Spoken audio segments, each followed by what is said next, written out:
Money FM 89.3. Best of breakfast. Companies to watch.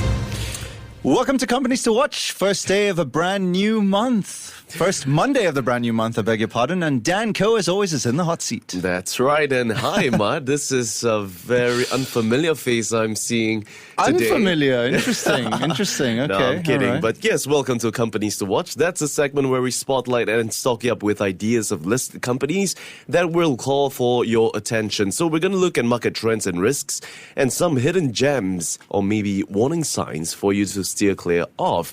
And I want you to be involved as well. 8550-893. Tell us whether you think the stock is going to be hot or not. Now, Emaad, I nearly said Ryan. Emaad, are you ready? I was born ready, Dan. Oh, I like that. It's a good Monday mood. Okay, for today's topic, we're kicking things off with a South Korean supplier of dynamic random access memory chips and flash memory chips. That's a mouthful. Any clue? SK Hynix. That's right. Oh, yay. And that's because you saw the notes. Yeah. Good job. Yes, it's considered to be one of the world's largest semiconductor vendors.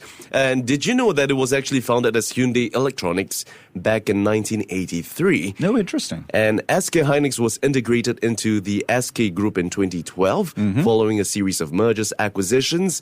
And then, after being incorporated into the SK Group, they became a major affiliate alongside SK Innovation and SK Telecom. So, yeah, that's a random historical fact of SK Hynix that you might want to know. Interesting. Very interesting. But speaking of historical facts, well, it looks like South Korea's SK Hynix, one of the largest memory chip makers, as I mentioned earlier, they posted record quarterly earnings on the back of strong sales of its high bandwidth memory used in generative AI chipsets. In fact, it beat Samsung Electronics earnings for the very first time after the NVIDIA's main supplier of high bandwidth memory reported a more than 20-fold jump in its December quarter operating profit, jumping to about 8.08 trillion won in total. Wow. Now, meanwhile, its revenue rose about 75% in the October-December quarter compared with the same period a year earlier. So this kind of underscores the extent of the global boom in data center spending, especially on the backdrop of this AI trend. So let's talk a little bit more about AI. How much of it do you actually use in your daily life? To be honest, I like the idea of having AI on tap. Yeah. But I'm not a big user of ChatGPT because I like to use my own creative mind. That being said, I think it has its uses. I think it can help you shorten administrative tasks like writing emails if you need to write a lot of emails, in bulk. Yeah. I don't use it particularly too much, but I'm open to it. I think it's great. I think it's a way to help you with efficiency. Yeah. But there's one thing that, I think it's on everyone's mind, and that has to be its accuracies and how, the facts that it brings to you as a form of accuracy in that sense.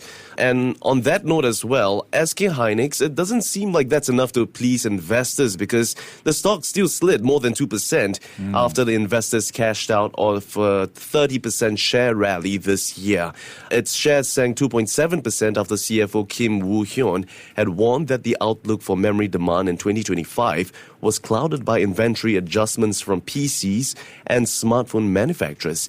In fact, some highlighted the divergence in the market for semiconductors that's used in consumer products and those used in data centers for artificial intelligence. So while the smartphone demand, even for Apple's iPhone, remains muted, because we haven't really seen much AI developments in smartphones just as of late, but the Korean firm expects the sale of PCs and devices equipped with AI features to expand, and that's likely to help fuel the second half pickup. So all in all, the hope is that AI would make up for the weakness in traditional memory. But that's not the only bad news we're seeing here. Oh, no. If you've been in the news, you've probably seen the launch of cheaper AI model from China's DeepSeek. Yes. And have you actually used it?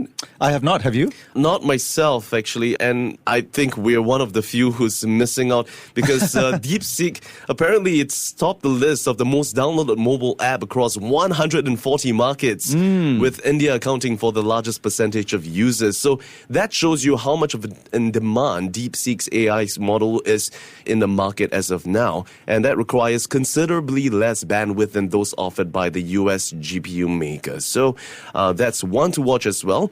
SK Hynix is also likely to be hardest hit as it supplies the HBM NVIDIA users for the H100 chip, which uses high-end GPUs. So with all that said and done, it's not all doom and gloom, because there's something to cheer about, and we got to look at the new Stargate project by Trump that's in collaboration with the SoftBank Group, OpenAI, Oracle, and Abu Dhabi-backed MGX. They unveiled a $100 billion venture to bankroll and to build data centers. So top it off his competitive edge in designing and supplying HBM when compared to Samsung and Micron Technology. SK Hynix definitely has an edge right here. So the verdict for today, at least for me, I'm probably going to go with a hot. Oh, what about you? You're always an eternal optimist, huh? Yeah, I try to be a bit more of an optimist. I like to give the company some hope. What about yourself? I'm kind of on the fence, but yes, I would veer towards a hot as well. Very nice. Okay, and as for the latest consensus reading across different raters like Yahoo, Market Screener, and Fitch, all of them also gave a relatively optimistic outlook with a buy rating. Ooh. So, Emaad. Yes. Before I let you go, yes. Here's a fun fact about SK Hynix or semiconductors in general. Did you know when the first semiconductor was invented? Gosh, 1960? 1874. Oh, gosh. Okay. I'm way off. Do you know how long it takes to manufacture a semiconductor chip? A single semiconductor chip. I'm going to go with a year. Wow. Is that too long? Stretch. Yeah, it's a bit too long. 26 weeks. Okay, That's 6 months. Okay, I'm 6 months off. Yeah. I'll give you that. And there we have it. This is today's topic, SK Hynix. Before acting on the information on Money FM, please consider if it's suitable for your own investment objectives, financial situation, and risk tolerance. To listen to more great interviews, download our podcasts at audio.sg or download the audio app. That's AWEDIO, audio at the App Store and Google Play.